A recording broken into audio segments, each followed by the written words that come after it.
Yo, and welcome to the 89th episode of Lake of Rage, a Pokemon trading card game podcast. I'm your host, as always, Kevin Clementi, aka Mellow_Magikarp. I'm joined today by a very special temporary guest host. Joining us for the very first time, we have Ross Cawthon. Ross, how you doing today? I'm doing great, Kevin. How are you? I'm doing pretty well. Thank you for asking. So we've got a special one because we're going to learn a lot about Ross and his history in the game. One of the longest tenured players still playing. Is that correct? Oh yeah, I think so. Started playing in 1999 casually, so Jungle was coming out then, and I've been kind of on every competitive circuit since then, more or less. So I've been playing for a very long time. It's probably going to be hard to find someone who has been playing as long as the second set that was ever released.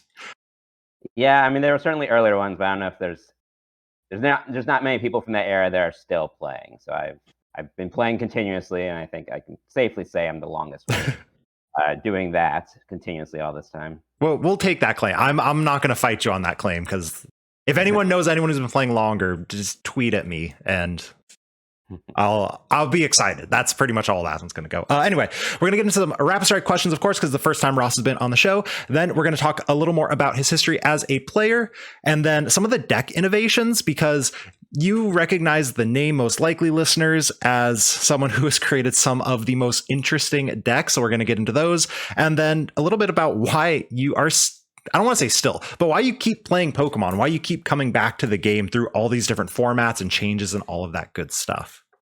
Sure. So Ross, are you ready for your rapid strike questions? As ready as I'll ever be. That's a correct answer. So you'll have 60 seconds to answer as many of them as you can. No explanation, just straight off the top of your head. Okay. Here we go. Do you prefer winter or summer? Summer. What's your favorite snack?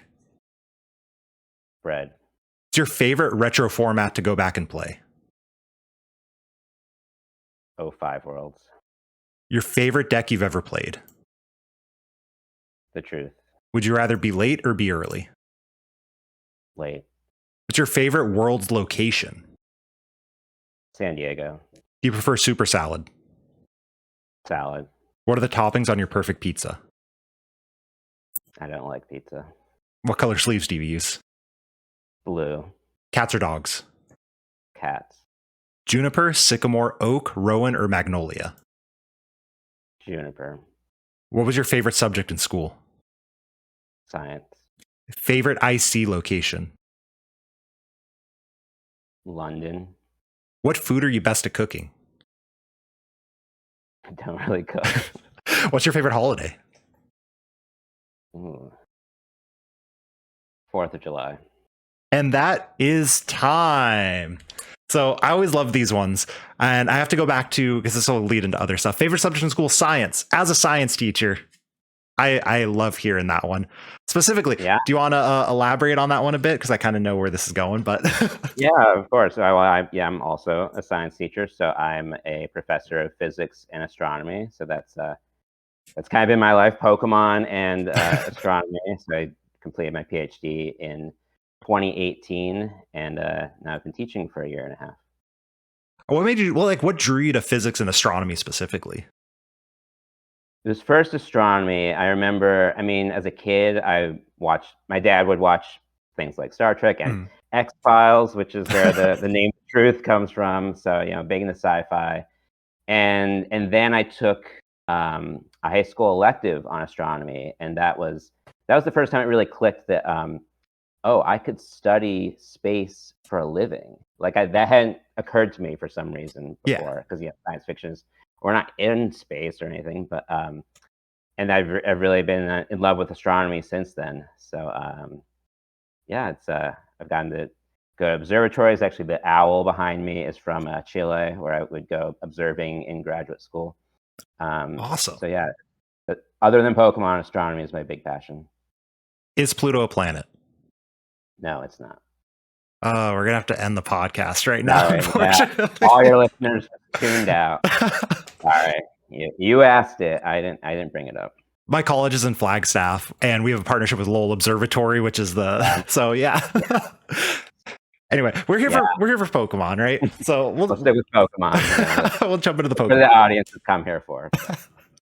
So those of you who didn't tune out as soon as we started talking about science, you said you started playing around Jungle, which is actually around when I started playing too, though I stopped very shortly after. Shout out to Sneasel for that one.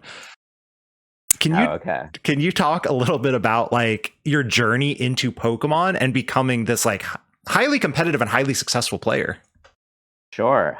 So yeah, I started in 1999. I was 10 years old, and Pokemon was pretty big back then. So I remember Jungle was in first edition, and then I think I really got into tournaments. So the next year, there was something called the Super Trainer Showdown, which people from the era or know some history of the game, these are kind of these big national events. There were 2 a year in 2000, 2001.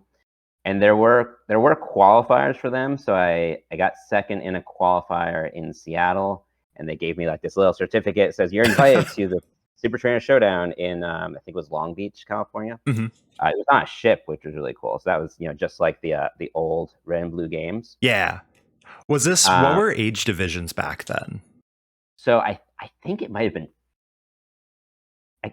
been 4 age divisions, or maybe they changed to 4 at some point in there. I don't know exactly. I mean, it was 20 plus years ago. Yeah, that's fair. That's fair. I mean, it was either 3 or 4. Okay. They did have Masters, which we get into. Wizards cut Masters, then Masters came back. Okay, that's what I was wondering, if this was before. It was like, because it was 14 and under only at like one point. It was, so Worlds 02, which I'll mention in a moment. That did not officially have a 15 older, but I was young enough. Pretty sure the Super Trainer Showdowns had 15 plus, I think. Okay. Anyway, jump back in. Sorry. Right. Yeah. So they give me the certificate, and I was like, I have telling my friends, oh, we gotta go to California. I have the certificate to go play. And it turns out, I think actually like anyone with like 3 badges or something from League could go play. So it wasn't really. Yo, I qualified then? I think it was something like that. I mean, I'm sure there are people who like have the history like written down and everything. But I think it was something like that. I didn't really need to qualify. Now that if I'd gotten first in the qualifier, I think we would have gotten a free trip. So we didn't get a free trip, but they enticed me to come with this certificate. Yeah. So I played that. I mean, I wasn't very good back then, but and I did one in 2001. 2002 was the first World Championship, which was in Seattle, where I grew up. I had gotten second in a gym challenge, which back in the day was you have to win gym challenges to qualify, and TPCI did that for a few years. So I didn't qualify from that, because I only got second. I didn't win, but I did grind in, which back then Grinder was 4 rounds. I think it was single elimination. I think it might have only been best of 1 too. I'm not 100% sure. That sounds disgusting. I think it was best of 1. I think main event worlds was 2 out of 3, if I remember right. But the Grinder was single elimination best of 1. I think so. I could be wrong, but it was definitely single elimination. I think it was best of 1. And they also changed the format. So Grinder was still Rocket On, if I remember right, which the gym challenges were, and then Worlds was Neo On. Interesting. So you had to come up with 2 decks. Yeah. So I played what I played in the gym challenge, which was Steelix Neogenesis for Alligator Neogenesis. The Riptide? The Riptide, okay. Which was not a common pairing, and I don't know how good it was, to be honest. But I mean, it did beat the Crobats. Can't remember which set. From one of the Neos that was like the counter to for Alligator. But I lost to a for Alligator in the gym challenge finals.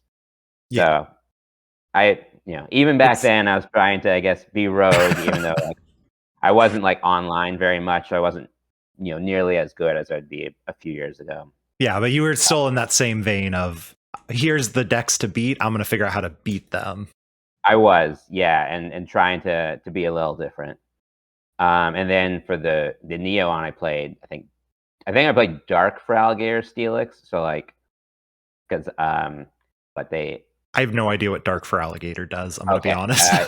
It was like baby Pokemon can't attack or use powers, but it doesn't turn off the baby flip.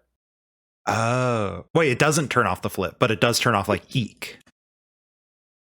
Yes, I think that's right.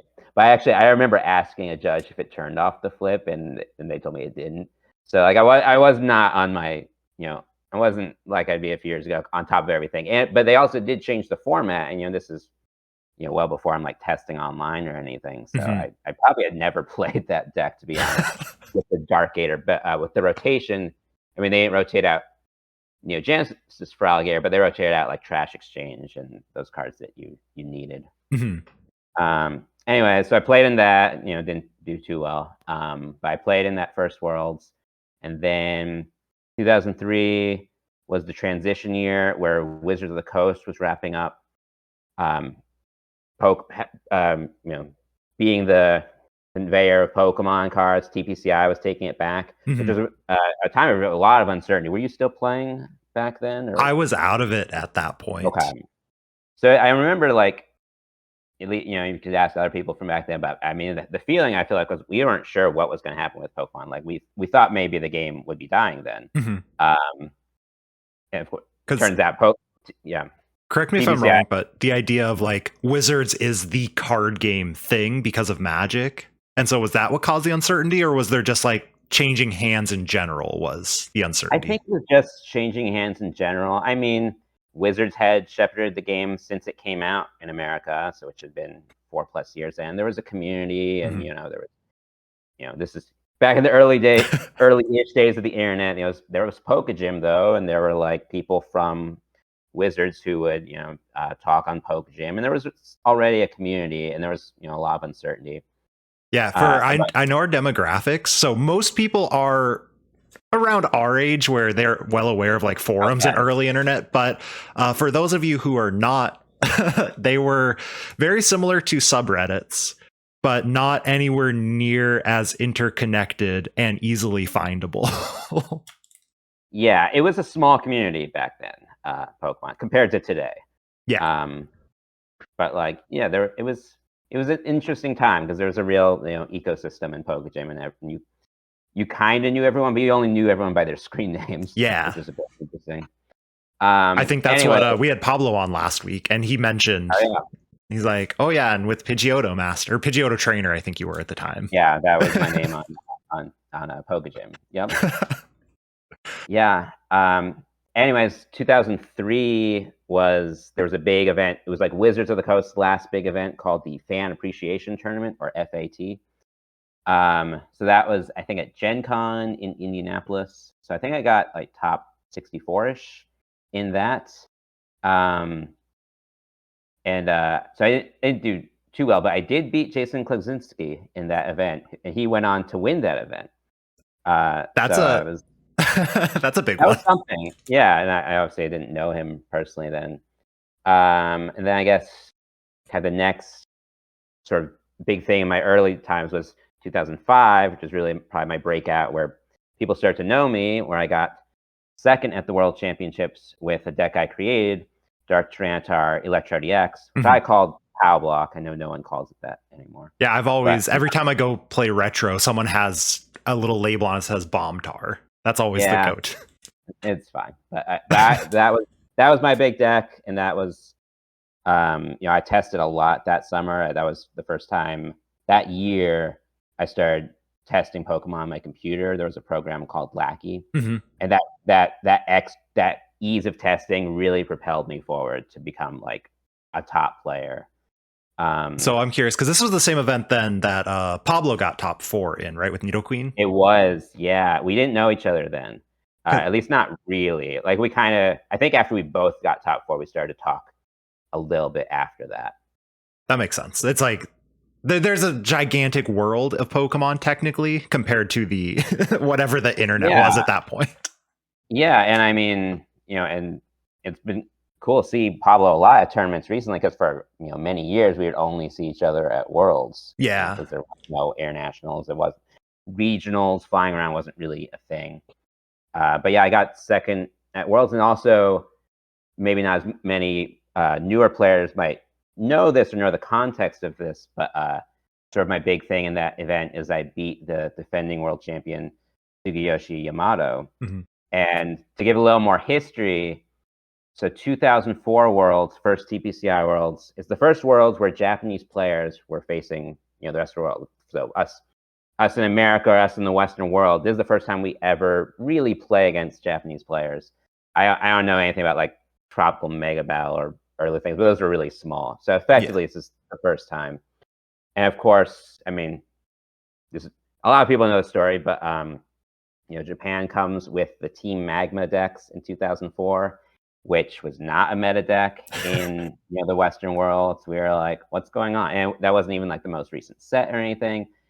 And of course, most of the Japanese players were playing that, and they go on to win every age division, with Yamato winning the 04 Masters division. I think undefeated. I could be wrong on that. So then he gets the top 8 the next year. So I'm the first person in the Western world who had seen him be knocked off. So that was a big thing for me personally. I think that was just as big to me as getting second at that time. I was recently looking back at history and trying to be a good host and educate myself a little. And I looked at that world, and it wasn't just like him at the top, but it looked like Team Magma was everywhere in that top 8. It was like 3 or 4 of the top 8. I think I think it might have been 3 of the 4 top 4. The other one being Chris Fulop with a Blaziken tech deck. Mm-hmm. So yeah, I mean they dominated, and it was. And again, this was the first event where Japanese players played the rest of the world, and they kicked their butts, as in the Western world, I guess. So it was a big deal for me to like be the one to beat him. Mm-hmm. Yeah, and I guess maybe I'll stop around there, going sort of year by year. But since that time, I've kind of been perennially a top player. I've been going to every world, so I've been the only player that's qualified and played in all 18 world championships. It's been a very long journey. And so I had obviously some other big finishes. 2011, I got second with The Truth, which was Vileplume Reuniclus. 2016, top 4 with a Vespiquen Evital Octillery deck, and then a handful of other top 16s. Most recently, this past summer with the Inteleon Radiant Charizard deck. And incredibly.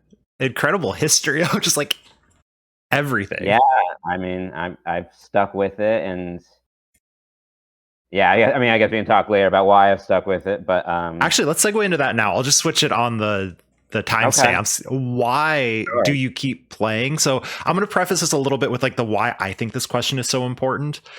So we've been through a lot of formats, and you find a ton of people who are like, 06 is the best format, or like RSPK is better, or sure, whatever. That's fine. Same thing, right? They're like, oh, that was the best format. And there's a ton of people, 2010 is the best format. And there's a ton of people like tag teams ruin the game. How can you play anymore? And then VMAX has ruined the game. And you hear a ton of top players who still rag on the game constantly. And it seems like they're just in it to be in it still.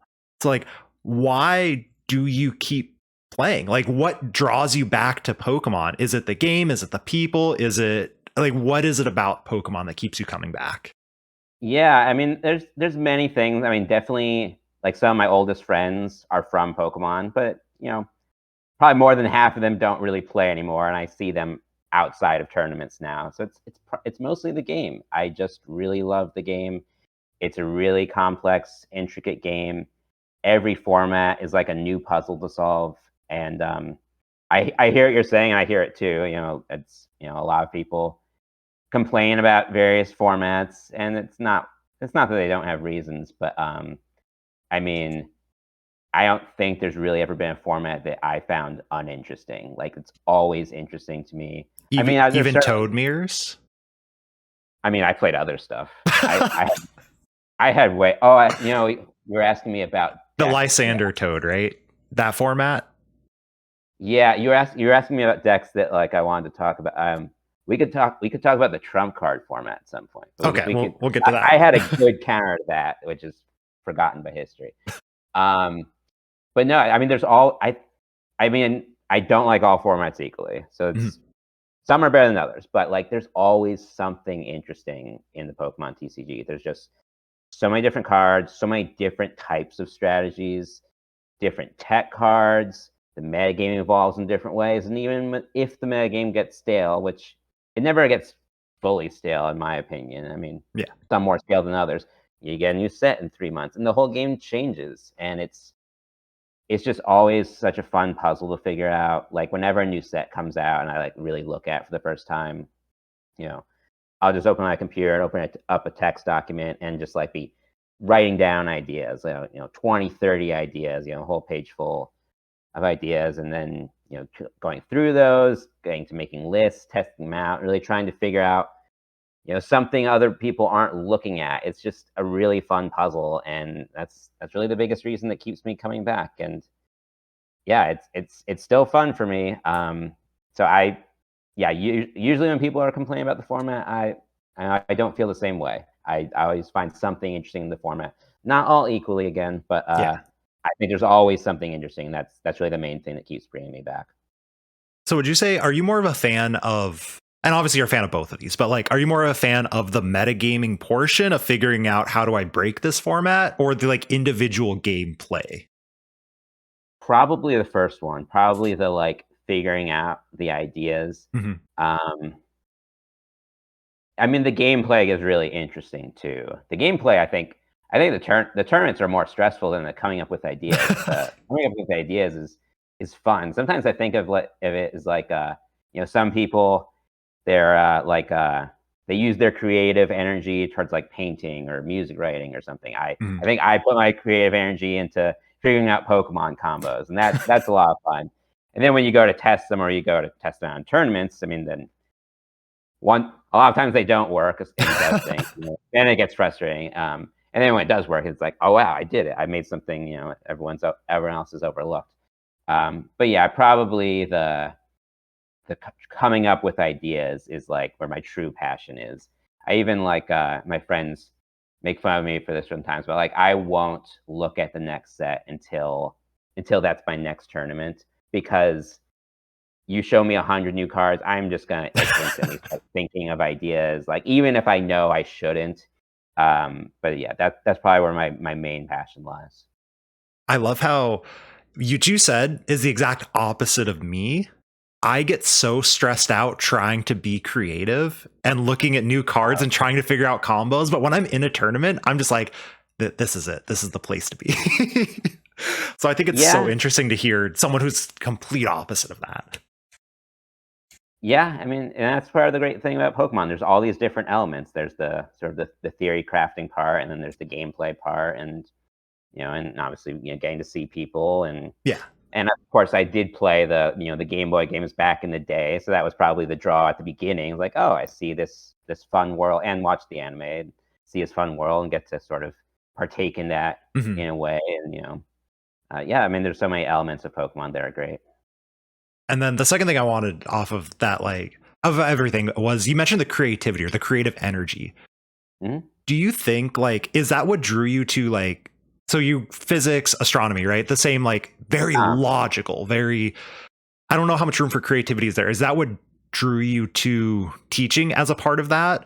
Or do you think because I have such a logic based job, I'm able to have more creative energy, or need to expend my creative energy in, Pokemon, my hobby, my game?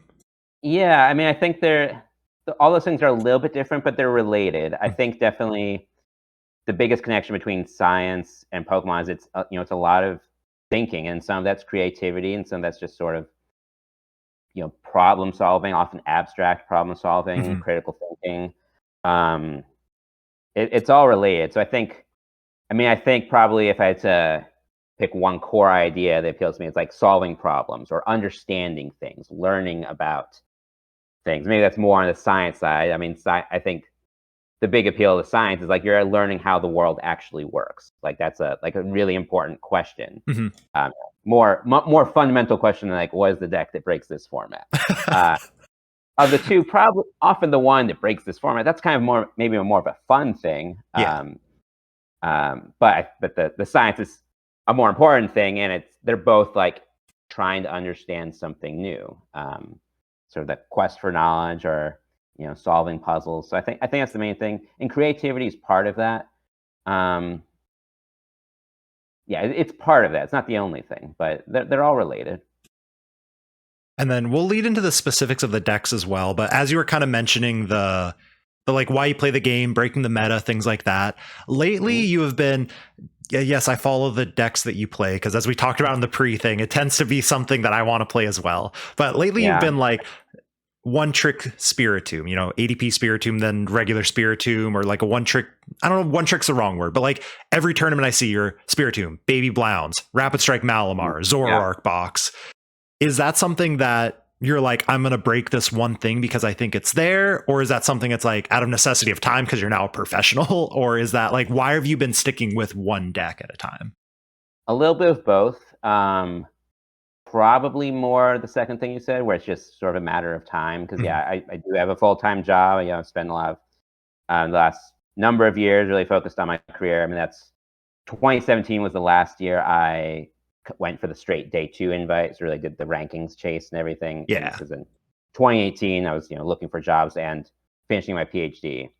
So some of it is that like I do not have the time to test the 5 best decks and really piece apart the format. I do have time to sort of master 1 or 2 decks and get really good at that. And I think that is sort of strategic by necessity to kind of like focus my energy and time when I know it's limited to learning one thing. That's probably more for the decks you mentioned, like Malamar, Zoroark recently for me. Blounce, I really love playing Blounce. Blounce is like, well, at least the Firebox Blounce, because the game can develop in so many different ways. But I think more for I think when it comes to Worlds, I've always sort of focused more.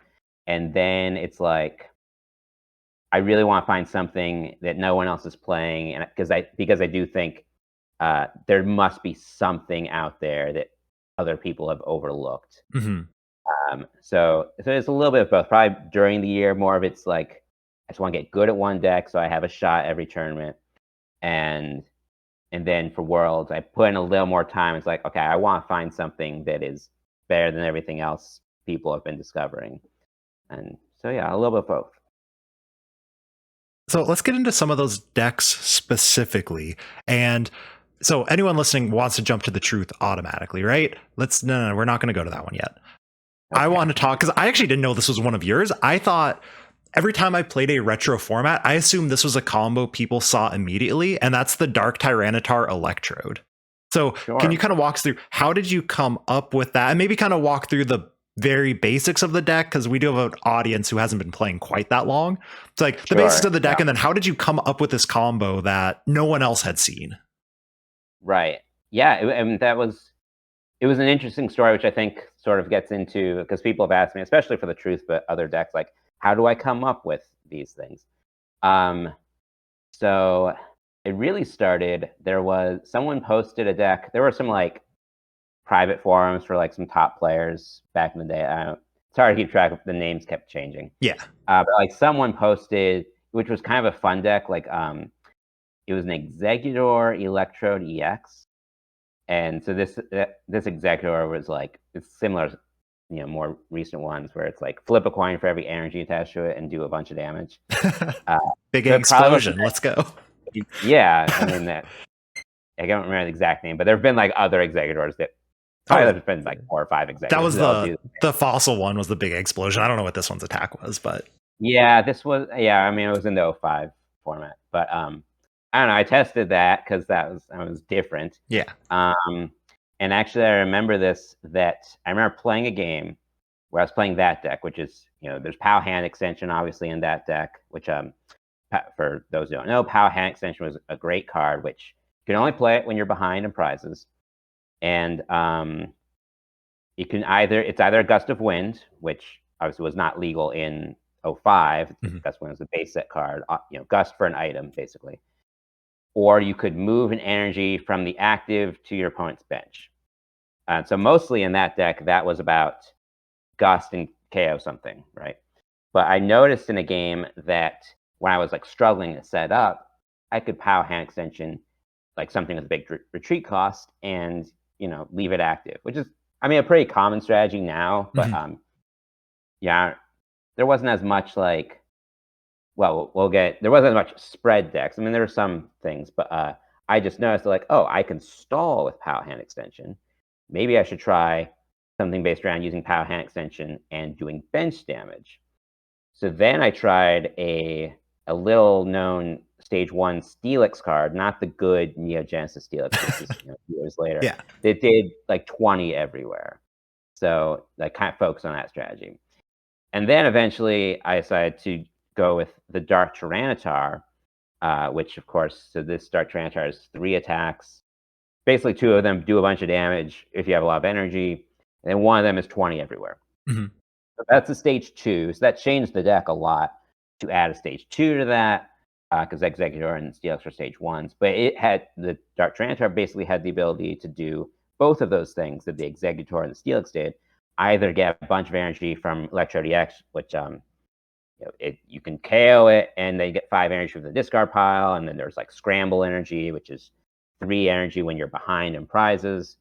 So there's a lot of play from behind mechanics. And the Dark Tyranitar kind of combined this bench damage and aggro KO things in one shot.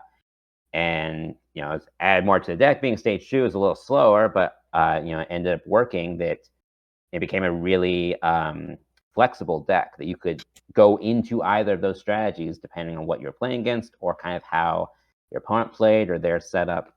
So it really came from a few things that started with sort of a kind of a more fun deck. Yeah. And played a game, and I made a connection like, oh, I could focus on this strategy, try a different deck, focus on that strategy, merge those together and make a new deck. And that's kind of in a nutshell, I think how the process always works, how I sometimes end up with these very creative decks. Like people are like, where did you come up with that? And it's like, it is always step by step. It's one idea or some games lead to another. And that's what led to that deck. And I tested that a lot. And as I was saying, I wasn't a prominent player back then. So that was, I think my goal was like top 32. Did a little better. Did a little better than that. So yeah, that I put a lot of work into that deck, and and that's a really fun deck because it can do so many strategies. It's very dynamic. Is this the first time where people really looked at Electrode EX? It was an EX, correct? As a good card. Well, there was the Executor thing I mentioned. I think the ZRE deck, which you may have heard of, which was what, Zap? No? Okay. No. So Zapdos EX, Rayquaza EX, Electrode EX. So Zapdos EX, it was like 3 for 50 to 70, which back then was fine. Today that sounds like, why would you ever play this? Right. And it had a legendary Ascent, which is basically like the Heatran EX ability or Galarian Surfetch. Like you can, if when you play it, you can move it active and take energy from other things. So there was a Zap Turn Dose, which Zap Turn Dose. That's clever. Turn 2 Zapdos deck. That was also a thing. Whether you paid like the Voltorb that would like attach an energy to itself on turn 1, and then Zapdos. So then ZRE was kind of like that. I think it played Zapdos like for early game because it's a Voltorb, so you could still do that strategy. But then you could also evolve to Electro when the Zapdos gets KO'd. Electro can't attach to an EX, but you can attach them to if I'm remembering this right, it's been so long. You can attach them to something else, and then the Rayquaza EX I think also has like a take energy from other things, and then it does more damage for the amount of energy on it. So that was a very aggressive deck, which I think that was a thing before my deck. And then I don't remember how much this played out, but I remember the rumor before 05 Worlds was the Japanese were going to play that deck, ZRE. And I think some of them did, but it wasn't like Magma the year before where they all played that. So Yamato played Ludicargo, but I think some Japanese players did play ZRE. There's even I know there were some US players that switched to ZRE like the day before Worlds after they thought they heard, or they thought they had some idea of what the Japanese players were playing, and they switched to that, I guess, because the Japanese had kicked our butts the year before. So, and some of them did really well. I think some people top cut some Americans and other Westerners top cut with ZRE because they got back on ZRE, at least hearing a rumor that the Japanese were on it. So that was a deck before my deck. So there was some Electro DX play, but I was the first one to really put that with a Dark Tyranitar. And then one more thing about that deck is POW hand extension. Would you say this is just like one of the best designed trainers of all time? And you don't have to like rank everything, but it's just like one of those cards that like everything about it's just so good and fair? Or do you think it's broken? Do you think it's actually just like incredibly good? It's definitely one of my favorite cards. Mm-hmm. Is it fair or broken? I mean, I think at that time, I think it was fair. Like, it was interesting. I mean, there were a lot of combat cards all at once in that format compared to today's standard. So, where we have Roxanne and nothing. Well, yeah, it's hard to compare. I mean, I think I'm open to arguments that it was broken or it was fair. It was very good. I loved the card because I do like cards that give you multiple options. Like, I think that's always a great thing. Like, I like Serena in the current format. Not that it's a great card, but like, I like cards like that give you a couple options, because I think that leads to more strategy and more choices, and that's always a good thing. Yeah, the stuff like the Serena, the Custom Catcher, technically Puzzle of Time, though in reality you didn't want to pick the first one ever unless you had no choice. Right. I mean, I think Serena and Power are both fair in that, like, the choices are maybe sort of equal-ish value, more than like Puzzle of Time or even Custom Catcher. I mean, a Custom Catcher, I think it has a good first effect. That one I like. It's like sort of a desperation type of card. I don't know if you played a Custom Catcher deck that format, but I played Pikarom when that first like rotation happened was cut, and I used that first effect so many times. Yeah, I mean, I certainly tested decks with that, and yeah, that was a frustrating format with so little draw. Did you day one Worlds that form? Yeah, I mean, I know you're in Worlds, but you played day one that year? 2019? Yeah. Yeah, I did. I mean, I've been to every World, so I did day one. That was the one year I have not made day two. Because that day one field was... The day two field makes it look like a healthy meta. The day one field, I don't know how many Malamars you hit, but I just hit nothing but spell tag Malamar all day. It was just annoying. Yeah, I don't think I played any. What? Yeah, I'm jealous. Played against like Green Zards, and I played against the like Tord Firebox Same deck. What else did I play against? But yeah, it didn't go well. I was playing what was a cool deck. It was the Umbreon Darkrai GX Dark Box deck with Incineroar. Oh, yeah. And it was kind of cool. Someone had posted it somewhere, so I wasn't the first one that thought of that, but it wasn't big at all. It had Ninetales EX, and it really worked because you could Cherish Ball for Ninetales EX, and then you could get like a Cherish Ball Rare Candy, get the Incineroar. Yeah. And there was the Weavile, of course, the Weavile to move the energy from Incineroar to Darkrai. So again, it was a format with little draw, but this really, Cherish Ball really got this going. So it was, I thought it was a decent deck, but no, it was the only one that's failed to take me to day two. So maybe not decent. Yeah, it was. I did pretty well in the Open that year, so it might have just been bad luck, but didn't have the results of many of my other creations. But that was a fun deck. Another one of the creations that I want to talk about is Shocklock. So Shocklock is one that... So Expanded technically doesn't exist anymore, I guess. I don't know. But for anyone who's been around long enough, you've heard of Shocklock. You maybe hit it on ladder occasionally. You hear rumors about do you tech for it or not at tournaments.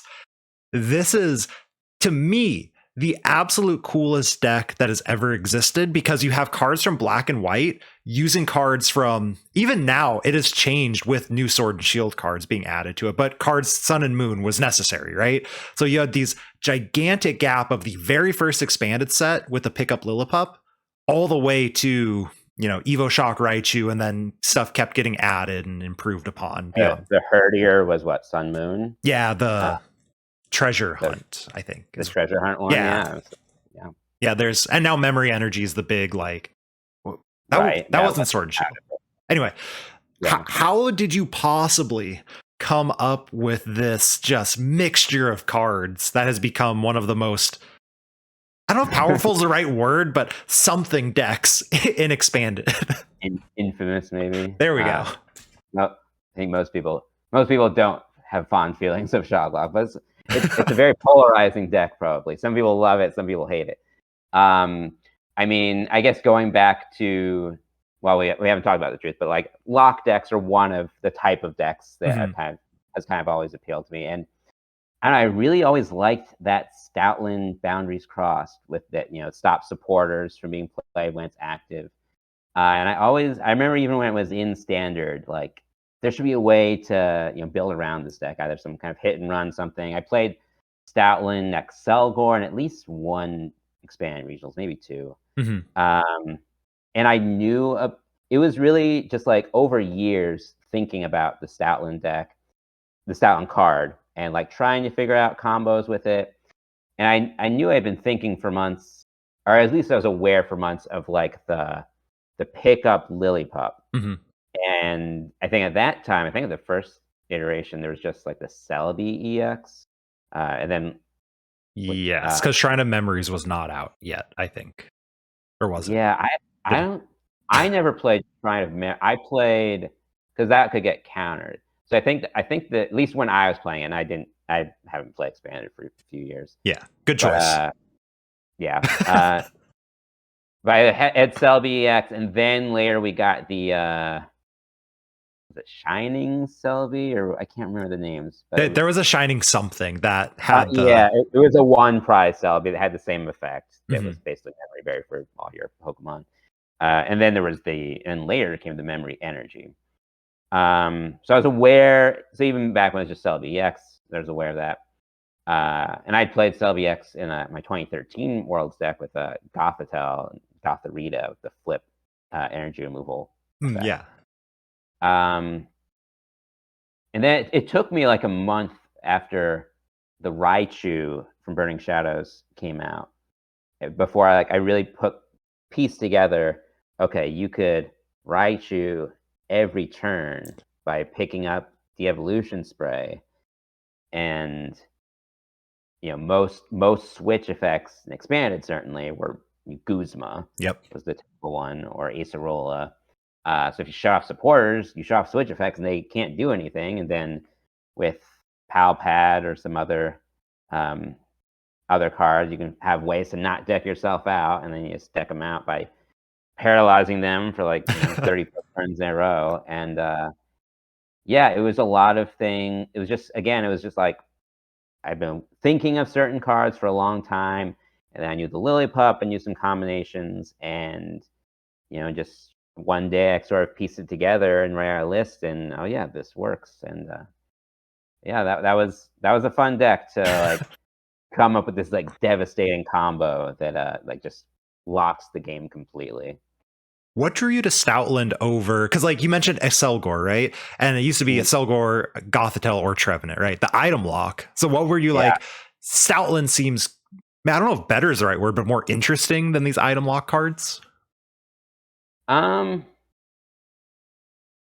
Yeah, I mean the Trevenant Excelgor and the Gothitelle Excelgor definitely got more play. I mean some of it's meta dependent. It's hard to remember like what were the common switch cards in all these different formats.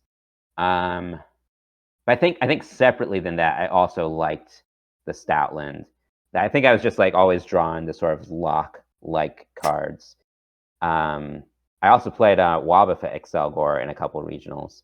I think I got a couple top 8s, or at least one top 8, maybe 2 top 8s with that. So I was kind of thinking about all those things, So maybe it wasn't completely linear just to Stoutland Raichu, the Yeah. shock lock deck. But I tinkered with a lot of those lock types of cards in those years. So that kind of leads us into the obvious lock deck, which is one of the most infamous, I think, decks in the history of the Pokemon trading card game, and that is the Truth. The Truth. So I want to say what I have heard about this deck. I haven't done a ton of research about it, and I want to know how much is true. You saw Tropical Beach get revealed, and you made the deck because you realized that this thing would enable this ability to play multiple stage 2s. Is there any truth to that? Or did Tropical Beach get added to your Worlds deck? Tropical Beach got added to the Worlds deck. I had. Okay. So we can talk more about the deck, but to get into the Tropical Beach, so I had the deck was, I mean, we did not know there was a Tropical Beach card, as far as I'm aware, until the Friday before Worlds. So like that card was day one played that Saturday? Day one was played on Saturday. Okay. So the deck was created. I was gonna play it regardless of Tropical Beach. So that's definitely false. But it is true that so my friends played the Grinder. They didn't play the Truth because you can get more into how no leaks. Well, no, they didn't believe in it. It was actually more that just like I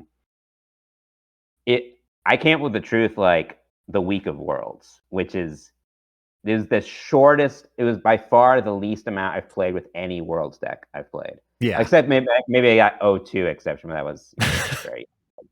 But like any of the more, the Masters Worlds, by far the least I'd played that deck, and I can talk about sort of where I came up with that, and there was again a lot.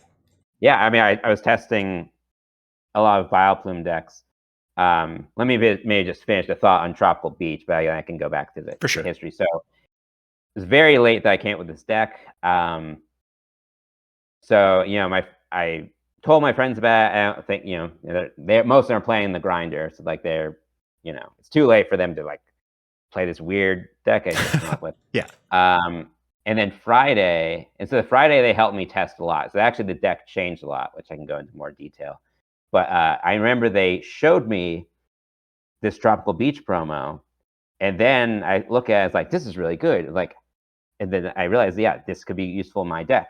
But we were all under the impression it wasn't going to be legal. Mm-hmm. And I think that was because they had told the Grinder players it wasn't legal, which makes sense in a practical standpoint.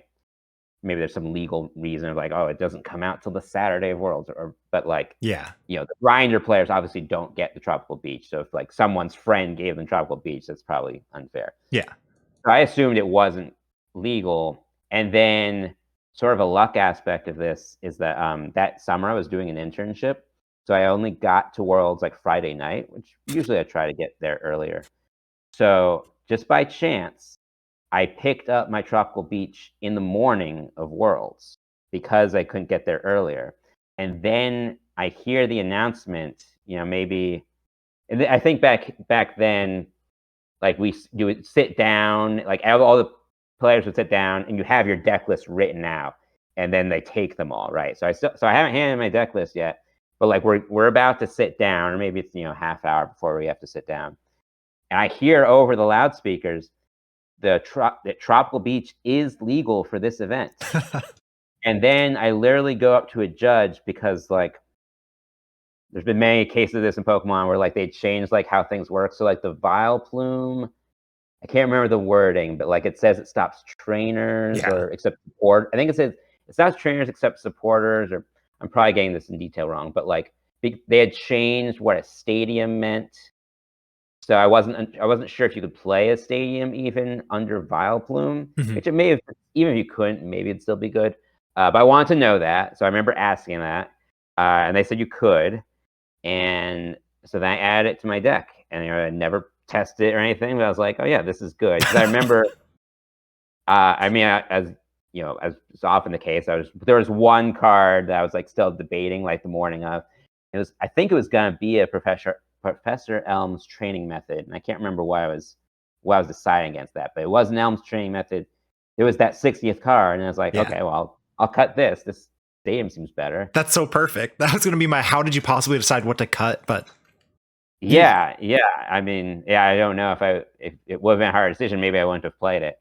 And people have asked me like, would I have played more? I mean, probably, but like, you know, not last minute. I had like minutes, and then how am I going to get another beach? Even if I had the thought like, oh, maybe I should play. I think I probably thought like having one is good just so you could twins for it, but probably more is even better. But even like so probably I assume you know Tyler Ninamura, who Yep. was a longtime Seattle player, a good friend of mine.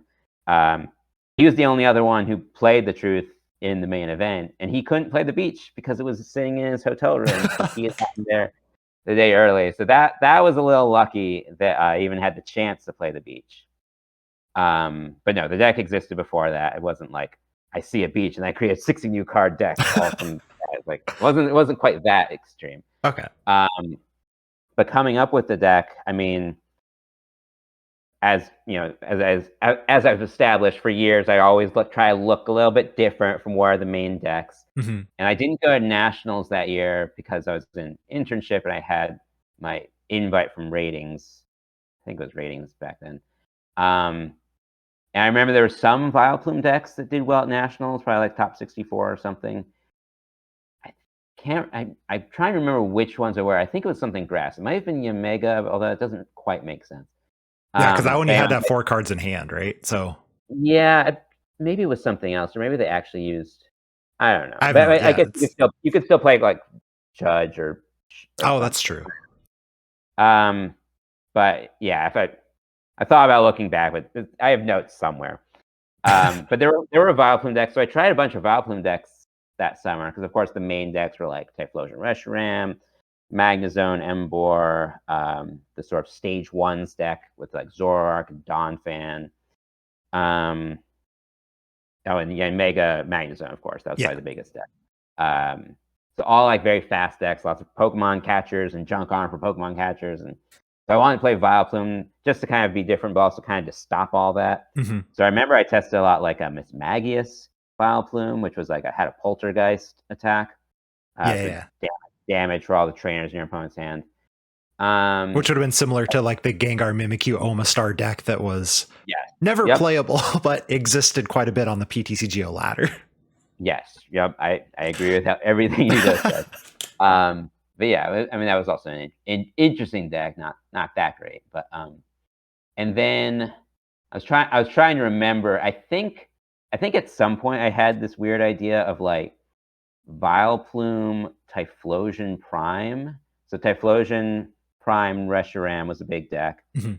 And I can't remember if I actually tested this, but I definitely think I like wrote a list of this idea of Typhlosion Prime Reshiram with a Vileplume. And I guess I was thinking like Typhlosion gets back energy. You don't need the items as much as maybe other things. If I tested it, it wasn't for very long. But the key thing that I thought about that would lead to the truth is so the Typhlosion puts damage on the Reshirams. Mm-hmm. It puts a damage counter. So Reshiram has 130 HP. It has the Flare Blitz attack for 120. So a key thing is Reshirams typically KO each other because they have this damage. Yeah. And also the Typhlosion Reshiram deck typically played plus power, which was in this format.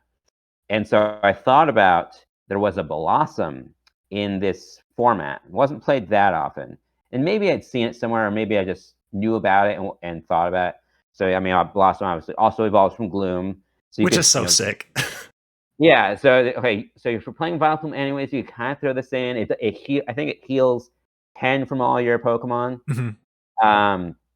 So I was like, okay, if you time this right, if you could heal the Typhlosion damage off of the Reshiram, then it has full HP, and opposing Reshirams can't KO it because they can only do 120. They can't use plus power because of Vileplume, and you can KO them because they will have damage from their own Typhlosions. Yeah. So I don't know if I ever tested all that. If I did, probably not for very long. So it's probably like too much to really work all that going on. Mm-hmm. But that idea that, okay, a little bit of healing and the fact that you can't play plus power sort of puts things out of range when you have a Bioflume out. That led to the idea, okay, what if I go 100% into this idea and play Reuniclus damage swap like the base set Alakazam, where I fully exploit having Pokemon that can't be KO'd in one shot if they don't have plus power, they can't gust under item lock, and just heal them every turn. So it was like a lot of playing with Bioflume decks, and then that led to something like Typhlosion, and then this interaction of healing and damage gave me a thought, what if I focused on healing and putting things out of range, and then put together the Truth, Reuniclus, Vileplume, and I had no idea if this would work. 2 stage 2s. You're playing just like kind of weak attackers, not playing that much energy. But 4 Twins is really strong. It's such a sick card. I love Twins. Yeah, it's really strong engine, but again, this was like the Monday or Tuesday before Worlds, so later than I'd done previously, and later than I've done since. So I'd maybe only played 15 to 20 games before like the Friday of Worlds, and then my friends tested it a lot because most of them were out in the grinder. So then it became really a team effort, and the deck initially had a 2/2 Suicune Entei Legend. So these legend cards. If you have no idea what I'm talking about, you have to look up these legend cards. I guess they were 2 cards together, which I guess now we've seen something like that's V unions, but it was 2 cards, not 4. You play them from hand. They had more HP. They gave up 2 prizes. They gave up 2 prizes. Okay. Pretty sure. But they weren't played that much. Of course, the winning deck, Magazine Board, played the Deoxys or Quasi Legends. So that was a little more common. No one played the Suicune Entei Legend deck, which was mainly played because it one-shotted all the fire deck guys, and it had a lot of HP, so there weren't many things that could KO it in one shot. And then I think I initially had like Blissey or something, because Blissey was healed, so that made it to the final deck, but it also had a lot of HP, so you could attack with it. It was just 60 or something, but if you're healing so much. But then my friend Spencer Null, who hasn't played in a long time, but maybe old school, is a super whooper on that Pokemon. That's a great name. It is a great name. He pointed out to me that the Suicune Entei Legend could not sort of wall off the stage 1's deck because it has the Zoroark that copies attacks, and the Zoroark can copy the second attack of Suicune Entei Legend, which is Snipe for 100, which I never use in my deck, or hardly ever, but could snipe the Reuniclus and just kill the whole deck. So, and my friends, I think, had been trying to sell me on the Donphan Prime. I was like, I don't need Donphan Prime. I've kind of got everything mapped out.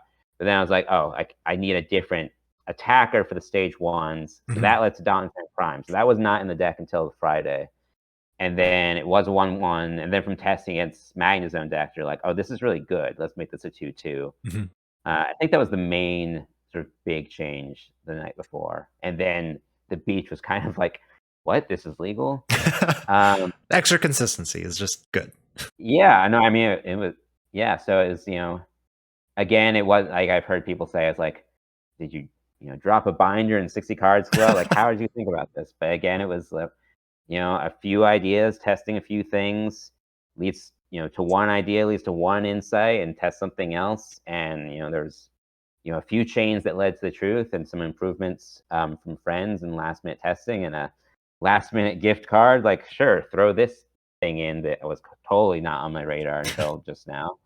And I had no idea how well it would work, right? Because it's such a different kind of deck, and it hadn't been too rigorously tested. But, it worked pretty well. It got me pretty far. How far did theorying get you with this deck? Because it's like such a toolbox. So how much is just like thinking through every matchup, and you're kind of like, when you sit down, you're like, well, I've thought about this and it's going to play out this way. Yeah, I mean, I think for that deck in particular is sort of crafted entirely around like having an answer to every big deck. And that is kind of how I approach Pokemon in general. Like I mean, there's a lot of ways ideas can develop, but a lot of times that starts with, okay, I need to beat this deck, this deck, this deck. And and there's different ways to do that, different types of decks, aim to do that in different ways. But for a lock deck, yeah, it's very much like, okay, I have this Vileplume Reuniclus strategy. Is there an attacker that can wall every deck I see? Mm-hmm. I mean, obviously, for things like with Magnezone Embor, you just have to be fast, basically, because if they can do infinite damage if they set up. Yeah. But that is, I lost that in the finals, but I did beat that in top 8, so it was not an unwinnable matchup. But for other things, the whole strategy was wall. So I didn't see anything too weird. So I played mostly against decks I expected. So I was, and some things like the Yanmega decks, you had to be really careful because you really needed to. That's mainly why I had to have the Pichu that filled your bench, and I think let your opponent fill their bench, because I needed 2 Solosis, 2 Oddish against Yanmega deck because they're gonna kill something. Yeah. So I can have one of either, but then they kill something, then I can Twins Lock, and then they can't do as much bench damage, or even if they can, I can move it away. Mm-hmm. That was a tricky matchup too, but I had a game plan for every deck, and that went into the development of the deck for sure. And do you think, like, because Worlds everyone at Worlds is obviously a very accomplished player to get there. Yeah. So Mm-hmm. do you think that helps this type of strategy of like, I need to beat these things, and then that you're going to play against these things because everyone there is a good player with a top tier deck? Or do you think this kind of strategy could work in a regional as well? And it's just like, well, I'm not going to put all this effort into a regional because it's not Worlds. Yeah, I think it kind of depends on sort of the meta and what's going on. I think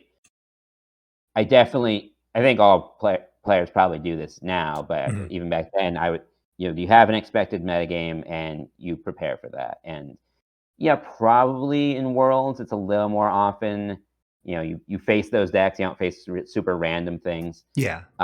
But there are probably some years where, you get the Worlds meta predicted wrong, and then, but yeah, I think that does help, but it's not foolproof that you're like, okay, it's the top player, so you will know what the meta game is. But I guess that's generally true, I think.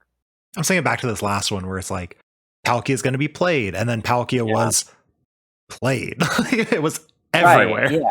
Right. So even this last one, it was kind of a mix, right? We knew there would be Palkia, and there was a heck of a lot of Palkia. We didn't see. I guess we knew. I guess Pikachu had just won nationals. I think a lot of people weren't sure if that would stick around. We didn't see the Jolteon stuff. There's a lot of Jolteon decks. Pablo brought back the Reggies, and I think a couple other players. Yeah. So we didn't.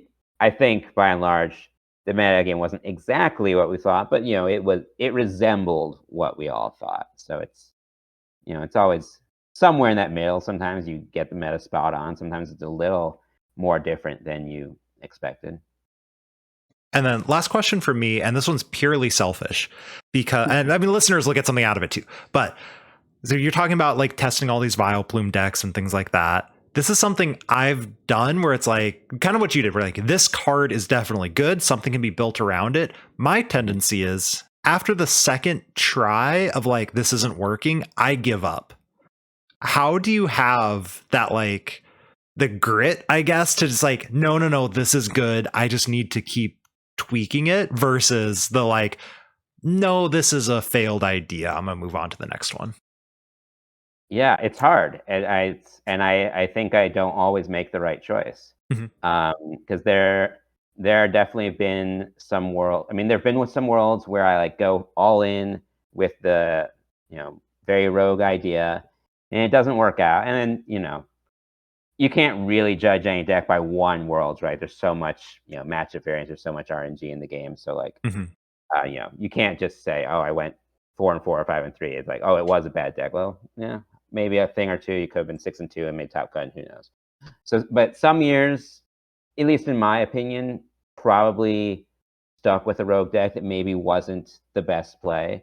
I think it's always been like a decent play. And I do sometimes get caught where how you're saying like sometimes there have been years it's the week of Worlds, and I don't feel too confident in the deck I have, and then I'm sort of kicking myself like, oh, I should have given up on this 2 weeks ago or something. And it's hard to say. I mean, like, if I had gone 2-5 with the truth, I probably would feel that way about the truth, right? Yes, Yeah. switching out last minute. And there are some years like 2015, I got through day one and got top 16 with Primal Groudon. I didn't invent Primal Groudon or anything. It was maybe not the most played deck, so I was still kind of looking away from center a bit. But that and other years, like I'm sure I was testing a lot of crazy things, and then I had to give up at some point. 2008 was an interesting year because that was, I guess, the one other than 02. That was one year I didn't straight out qualify for Worlds because I was stubborn and didn't play Gardevoir much of that year. Oh, was that the year where it was like Guardy was S tier and then everything else was like tier 3? Yeah. So in my somewhat selfish opinion, like this is why Guardy is like the best deck of all time, because I end up playing Guardy at Worlds. So that like the one time in my life I played the BDIF, because I didn't at Nationals. I played an Empoleon deck, which other people did well with, but and that tanked my rating. So I was gonna miss Worlds for the first time. I went 7-1 in the 08 grinder with Guardy after basically switching to Guardy the week of Worlds, because I was trying a bunch of things. I was trying there was like a Safeguard Altaria, and I was trying a lot of weird stuff. But then I had to switch back at the last minute and kind of that was the one year I like fully gave in and played the best format and learned that week, and got through the grinder and finished 33rd actually. So Let's I go. just missed top 32. I actually lost my last round on a flip, so that was quite an event. But it was the one year, like I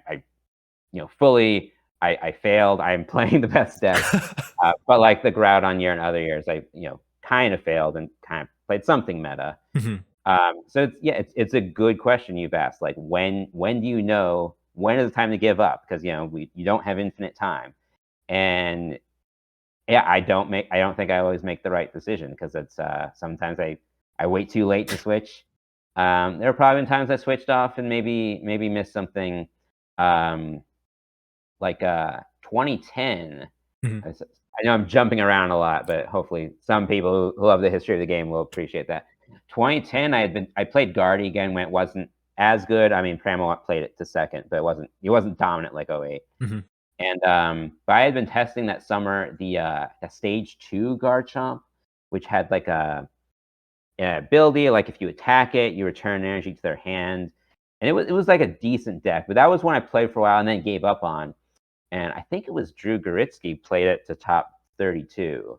So could that have been? And I didn't do particularly well. I think I went 4-3, which was like top 40. But like I was out before the last round.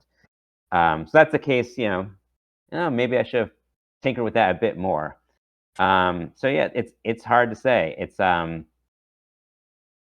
yeah, I mean, obviously some of the ones I've talked about, I've tried a few different things before I arrived, but I was still constantly changing. I wasn't like sitting on one deck list for 2 weeks and like, tweaking one card, like, oh, I still 30-70 in this matchup. Oh, I'm still 30-70 in this matchup. I tried new things, and then eventually, if you like run out of new things to try, maybe you shelve a concept completely. But yeah, I mean, I face those questions every year, and I probably have more, sort of experience and intuition having done this for so long. But I definitely don't think I make the right choice each year of sort of when to give up on a project or when to stick with it. Or I mean, even the Inteleon Radiant Charizard was sort of interesting because I was testing mostly against myself, which is when I'm like really serious.